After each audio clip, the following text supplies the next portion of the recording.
امام اعظم ابو حنیفہ رحمہ اللہ کے اوپر الزام ہے کہ آیا امام صاحب کو صرف 17 حدیثیں یاد تھی یا جو ہے کچھ حدیثیں یاد تھی جس کی وجہ سے آپ حدیثوں کو چھوڑ کے قیاس پر جو ہے فتویٰ دیا کرتے تھے.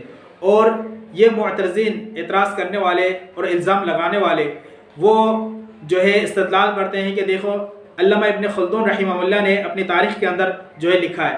اس طریقے سے علی ابن المدینی رحمہ اللہ کے بارے میں فرماتے ہیں کہ دیکھو یہ امام بخاری کے استاد ہیں، انہوں نے بھی اس طریقے سے کہا، اور اس طریقے سے چند اور نام لیتے ہیں اور پھر کہتے ہیں کہ یہ دلیل ہے. اور انہوں نے کہا کہ اس طریقے سے آپ کو جو ہے حدیثیں نہیں آتی تھی تو تھوڑا بہت حدیثیں آتی تھی اور آپ قیاس کو جو ہے مقدم رکھتے تھے. کیا آیا حقیقتاً ایسا ہے یا نہیں؟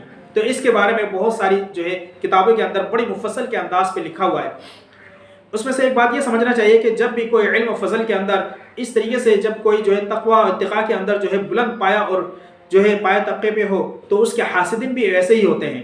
تو ان میں سے ایک بات جو ہے میں ایک کتاب کے بارے میں دیکھ سکتے ہیں، اعلام الموقعین عن رب العالمین، یہ کتاب ہے علامہ ابن القیم الجوزی رحمہ اللہ، المتوفی 751 ہجری. آپ نے اس کے اندر ایک روایت بیان کی ہے کہ امام احمد بن حنبل کے پاس ایک شخص آتا ہے اور کہتا ہے کہ امام صاحب ہمیں بتائیں کہ مفتی کب فتویٰ دے سکتے ہیں. تو حضرت سے پوچھا کیا آیا مفتی اگر 1,00,000 حدیثوں کو جانتا ہو تو وہ فتویٰ دے سکتا ہے؟ تو امام صاحب نے کہا کہ نہیں. تو اس شخص نے پھر کہا کہ آیا اگر وہ اسے 2,00,000 حدیثیں یاد ہو پھر فتویٰ دے سکتا ہے؟ تو امام احمد بن حنبل نے فرمایا کہ پھر بھی نہیں. پھر اس نے کہا کہ حضرت اگر 3,00,000 حدیثیں یاد ہو تب؟ تو حضرت امام احمد بن حنبل نے فرمایا کہ اگر کسی مفتی کو اگر وہ اسے 3,00,000 حدیثیں یاد ہو تب جا کے وہ فتویٰ دے سکتا ہے. تو اب دیکھیں امام احمد بن حنبل رحمہ اللہ فرما رہے ہیں کہ جسے 3,00,000 حدیثیں یاد ہو سندن متنن تو جا کے وہ فتویٰ دے سکتا ہے. اور جو ہے مفتی سے سب سے بڑے بلند پائے طبقے میں ایک مجتہد ہوتا ہے، تو مجتہد کے لیے کتنے حدیثیں یاد ہونا ضروری ہے؟